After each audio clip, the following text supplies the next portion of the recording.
This is the Momentum Podcast. Gratitude is one of the most powerful tools an entrepreneur can use to multiply success in their life and in their business. Welcome to a unique and special episode of the Momentum Podcast. This is a 19-minute sneak peek into the Charfen Summit. This is your opportunity to peek behind the curtain of what it's like for the members of our coaching programs. This clip comes from the end of an incredible event day, and we asked our members one question: where did you win today? They shared powerful insights into what they're doing right now in their business to generate momentum, what they're taking away from the Charfen Summit in order to implement and grow their business like crazy. We have an incredible membership, and I can't wait for you to hear these insights and take them and apply them to your own business. I'm Alex Charfen, and this is the Momentum Podcast, made for empire builders, game changers, trailblazers, shot takers, record breakers, world makers, and creators of all kinds. Those among us who can't turn it off and don't know why anyone would want to. We challenge complacency, destroy apathy, and we are obsessed with creating momentum so we can roll over bureaucracy and make our greatest contribution. Sure, we pay attention to their rules, but only so that we can bend them, break them, then rewrite them around our own will. We don't accept our destiny, we define it. We don't understand defeat because you only lose if you stop, and we don't know how. While the rest of the world strives for average and clings desperately to the status quo, we are the minority, the few, who are willing to hallucinate there could be a better future. And instead of just daydreaming of what could be, we endure the vulnerability and exposure it takes to make it real. We are the evolutionary hunters, clearly the most important people in the world, because entrepreneurs are the only source of consistent, positive human evolution, and we always will be. So excited to be sharing from this summit today. Normally I come on and do a Facebook Live and share some information or content or a solution for entrepreneurs. Well, today I have something that's infinitely more exciting, and you're going to hear from a lot more than just me, because today is the second day of the Charfen Summit. We hold these summits 4 times a year. This is where we get our whole membership together, and we have them share with each other. We have breakouts. We get more and more reinforcement of the tools that we show entrepreneurs to be able to grow their businesses predictably through process, structure, and routine, in a way that you know what's going to happen, in a way that builds confidence, in a way that builds relationships, in a way that builds community in your business, on your team, and builds a greater community with your team and the people you serve, and then affects the global community. And that's what we've been working on here today. It has been incredible. We've seen some incredible growth stories of entrepreneurs. And so what we've asked is for the attendees here to share with you what was the biggest takeaway they have coming out of this event. What was the most important thing they're walking away from this event with? And here's why we asked that question. I want you, as you watch this video, to get an insight into what happens at these events and the types of topics that we talk about. And here's what I know is going to happen. You're going to hear someone in our membership share a tool or a strategy or something that they've taken away from this event, and it's going to be game changing for you. So let's see who it is for you. And I'm going to go ahead and start. And we're going to start with Travis Barker. So Travis, thanks so much for sharing. What's the biggest takeaway you have from this event, Travis? So today we were talking about, how a CEO can apply pressure to a business and the ripple effects that can have. And if you want your A players to bring their A game, you have to create lateral pressure, and then cultivating that environment. So putting people in their zone of genius and giving them the ability to be A players with other people on their team. That for me was huge, because we're very guilty of applying top pressure, which prevents those people from bringing their A game. So good, Travis. So that, top-down pressure is when someone in leadership is pressing down and saying, you need to do more, you need to show up more, you need to get more done. And it's like mom and dad pressure. It's like school pressure. It's the pressure none of us want. But lateral pressure is the pressure of being on a team of people you respect, that you care about, where you have a mutually agreed upon goals and you support each other and you show up for each other because there's lateral pressure. So Travis, thank you so much for sharing that. Adrian Meldrum, I would love to hear from you. Adrian runs Made for Math, an incredible company if your kid needs help with math. My girls have worked with her. It was life-changing. So Adrian, thanks so much for being here. What's your biggest takeaway? Thanks so much. Over the past 2 days, it became a theme for me. The self-care is going to be the key for me to keep moving forward. So Andrea's session that she taught and led today about the drastic things she's doing around self-care, for me, those are triggering activities, and I felt safe enough to say that in front of, I don't know how many people are here, Alex, like over 50. I decided to put it out there that every time Eddie tells me to take a drink of water, I wish I could punch him in the face and be like, don't tell me what to do. But yet, you all helped me and rallied around me to help me realize I need to stop ignoring those portals. If Deanna logged in and looked, she would probably see all the personal care stuff is not completed. And so I'm going to go back in. I will probably kick and scream and get some therapy around this and why, but it's not that I don't take care of myself. There's particular things in self-care that I am unwilling to do, and I need to get to the bottom of that, so that I can move forward and also so I can be more cheerful around Eddie. So you don't have violent tendencies towards Eddie anymore because he tells you to drink water. Yeah, exactly. Thanks so much for sharing. We have this saying that we share a lot. Self-care is a gateway to success. I like saying self-care is a gateway drug to success because it makes it sound kind of more interesting. But, for a lot of people, not just you, self-care actually has triggering implications. And for a lot of people that we've worked with, we introduce different types of self-care to actually allow people to take care of themselves. There's this saying in the world, put your mask on first and then you can go take care of everybody else. But there's a lot of people who've had experiences in their lives, upbringings, trauma patterns, or things that have happened to them where putting their mask on first feels like dying. It feels like you can't do that. It feels like it's just not a possibility. And so having that understanding and then maybe doing some kicking and screaming therapy, getting you through that and allowing you to take care of yourself, that's going to be incredible. I can't wait to see the results. Radical self-care is a way to create radical success. I love that. Brent Pullman. Brent, can you share? You put here in the chat that the biggest takeaway for you is relationships over transactions. Can you share a little of that for us? Yeah. Every time I come to this conference, I always think I'm going to learn something transactional or process or about or structure. And dang it, every time it points to relationships. It really does for me. And I thought that last group, you guys, I learned more from you guys than anybody. And I just love that part. But I always come to this seeking something. And this time I'm really focused on the relationships. And I've been like, it's huge. It's definitely huge. It's the biggest part. Everything points to relationships. Brent, thanks for sharing.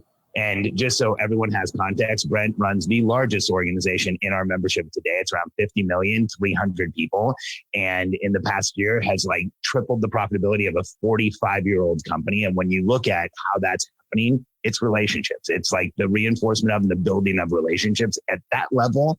I often share with people as entrepreneurs, each level that we go through, we have to completely change our behaviors. Well, when you're at a $50 million organization, your ability to lead your team, which is your ability to create relationships on your team where there is trust, is your ability to grow the organization, period. There's really not a lot of argument around that. And so thanks for sharing that, Brent. It's profound that's where you keep coming back to at your size organization. I think a lot of people with organizations that are considerably smaller should really think about what relationships they're building in the organization. That's how it's going to build as fast as you want it to. Let's see here. Let's hear it, Brad. Brad Rodriguez says he loved hearing about the hiring process. Yeah, Alex, I think one thing that I really took away from the session with Haley was about the hiring process. And we've been going through hiring our first full-time employees. So we're super excited. And we've been going through the process and doing all the things on the front end. So setting up all the checklists, getting the 4R document and doing the tasks and all that. So I've been feeling really good. And when I came out of that session, I realized we found the person and we're just about to offer. And what I realized is I've gone up to that point and I haven't thought about, past hire date and now unveiling oh man, I'm just starting the journey. And so I've come through this whole thing. And then when they come in the door virtually day one, I need to make sure that they feel welcome, that they know exactly what they're doing. And then also I love the 30-day TI, that the onboarding TI of saying every day going in, hey, what did you struggle with today? What what do you want to learn? What did you like today? What didn't you like? And like really being extremely intentional with this person as they come onto the team, because I want them to come in and be super excited. And, going back to my feelings of whenever I started the job, so many times it was like, they throw the 180-page manual on your desk and it's like, hey, well, we'll see you next week. And that's not what I want to have happen. And I want that person to feel part of the team and to have that full transparency and communication line open from day one to set the expectation and set them up for success so that we can, succeed as a company. It's so good, Brad. So it's interesting how you phrase that, because for so many entrepreneurs, the process of hiring is like done when the person's hired, and there's no next step. And that is like the most precarious and challenging and anxiety provoking experience for somebody who's working with you, to come into a business where literally there's no landing pad, there's no preparation, there's no, here's what you're doing next, there's no welcome. And so I'm really excited that you're building that onboarding process now past this. Sounds like you were here at exactly the right time, Brad. Yes. It's just, my wife always tells me to believe in divine timing, because I want everything to go faster. And so she just continues to remind me about divine timing. I hear some divine timing in this summit for you, which is fantastic. 100%. It means we're doing it right energetically. So Tiffany, this is such a good one. The responsibility of understanding what is being communicated belongs to the communicator, not the person who's being communicated to. Tell us what that realization did for you, Tiffany. Yeah, I've heard this before. I've heard Deanna say this many times, but today was the first day I really applied it to myself and was able to reflect on my communication is my responsibility. And if it's not impossible to misunderstand, so if people are not understanding it the same, that's something I need to look into myself for. Yeah. And so, it's interesting because in a lot of situations, we feel like they need to understand. And, what we learn in the cadence, because it's so clear when someone understands or doesn't understand, we learn like it's really up to us. And the more effective we are at communicating, the faster things go and the easier they are. So Tiffany, thank you so much for sharing. Let's see here. Robert, I'd love to come to you. So you have two here from Adele, who's one of our two new team members. Don't leave people wondering. And from Nicole, practice what you want to see. Can you give us some details? Absolutely. Being with Nicole today, she talked about the empathy audit, and to be able to like truly put yourself in either your client's shoes. And for us right now, we're in a big hiring process. So like you, Brad, I'm so there with you, but to be able to see Adele and really see like a real human person that just went through a hiring process, I was like, you could feel like her fear that was eased. You could see that her questions were answered, and you would see the kind of person and the kind of experience then that you want to model for your future team members. So being able to be with Haley today then, who also brought it, full circle with, it's not just about getting that person, but then truly setting them up for success of like what's happening in those, first 90 days. And that it's, not anything about a performance review, but it's truly, setting up the relationship for success. That just that changed everything. So today, like the theme in my brain has been the empathy audit of really putting myself in those people's shoes of like, you're right. We've all been in those hiring processes where you don't hear anything, but it took hearing Adele saying, her exact words were, don't leave people wondering, because if you don't, you get into momentum so much quicker. So that was huge for us. Oh, I love that, Robert. I want to take one or two more. So if you put your name up here, know that I'm going to come to you. So Taylor, this is such a good one. Taylor, please share this. Give us some details on what this is going to do for you, that your own self-care trickles down to the self-care of your team members. Yeah, I think during Andrea's breakout or session, whenever she spoke, she made a really profound statement that I've pointed out once already, but she said, if I show up at my best, 33 other people get to feed their kids today. And I think that as business leaders, we all have that or want to have that empathy for our team, and we really carry that burden of making sure that we're successful so that our team can be successful. And that's something that we carry pretty heavy in our business. And so being mindful of that, knowing I have to take care of myself first, and I'm sure my team would love it if I woke up an hour earlier and got happier by the time I showed up at the office. I know that they would certainly appreciate our morning huddles a little bit more. So making sure that I take the time to care for myself in the morning and put myself first to make sure that they're able to have a successful day because I planned my day to be successful too. So good. And it really does trickle down. Team members do what is modeled for them. Whenever somebody tells me, oh, my team members are always late to meetings, you know what I know?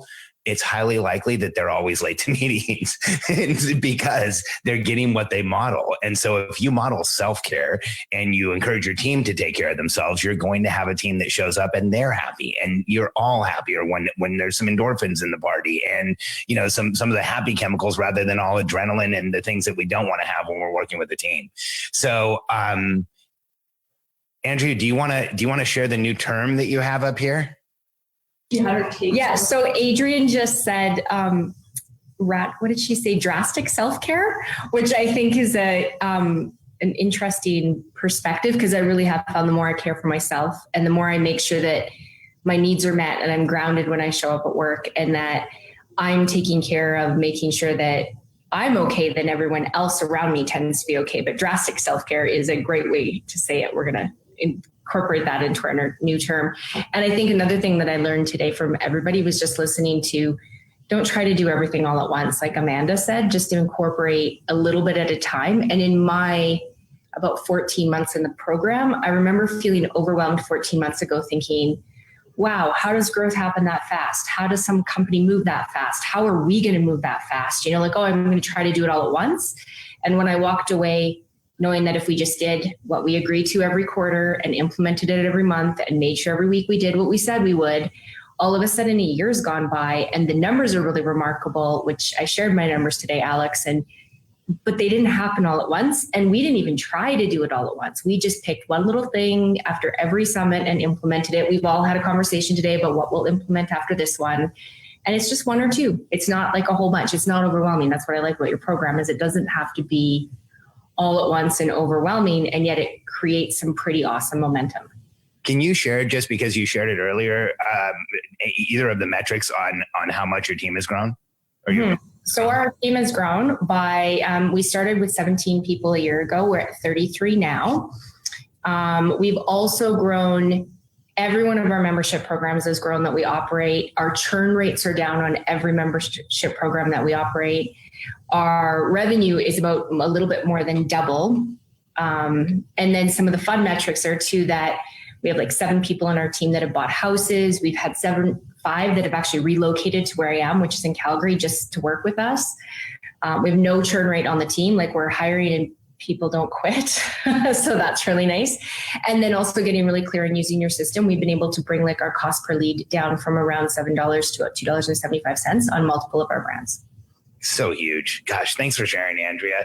Thank you all for sharing. We're running a little over on the summit, so I want to wrap up the sharing here. And I know there was other comments that are over here. We can share. We can talk about some of those tomorrow in the morning. And for those of you who are watching live, you just met some of the most incredible entrepreneurs on the planet. And I say that with full sincerity and knowing them, because our membership tends to attract the entrepreneurs that are so determined they're going to change the world. They're willing to do anything to get there. And you heard some examples of that today. And in this membership, in these summits, we talk about the reality of growing a business as an entrepreneur, what it really takes. What steps can you take to make it so that you actually grow, like Andrea said, so that you're planning quarter by quarter, so that you're actually moving things forward, and so that you make the impact and the income that you've always wanted to. And if you're out there, if this resonates with you, if what was said here resonates with you, we would love to talk to you. Just make any comment below and we'll follow up with you.